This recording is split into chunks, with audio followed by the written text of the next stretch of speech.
நற்பண்புகள். நபி ஸல்லல்லாஹு அலைஹி வஸல்லம் அவர்களுடைய வாழ்க்கையில் அவர்கள் எப்படி நற்பண்புகளை பேணி வாழ்ந்தார்கள், எப்படி பெரியவர்களுக்கு மரியாதை செலுத்த வேண்டும், எப்படி சிறியவர்களுக்கு அன்புடன் நடக்க வேண்டும், எப்படி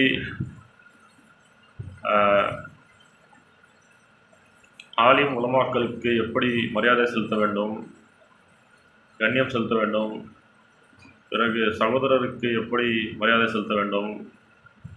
தாய் தந்தையர்களுக்கு எப்படி மரியாதை செலுத்த வேண்டும் என்பதை பற்றியெல்லாம்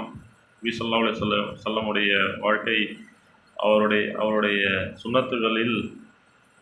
கற்றுக் கொடுத்து இருக்கின்றார்கள். மற்றும் அல்லாஹ்வும் கூறுகின்றான், தன்னுடைய குர்ஆனில் அல்லாஹ் கூறுகின்றான், தாய் தந்தையர்களுக்கு மரியாதை செலுத்துங்கள்,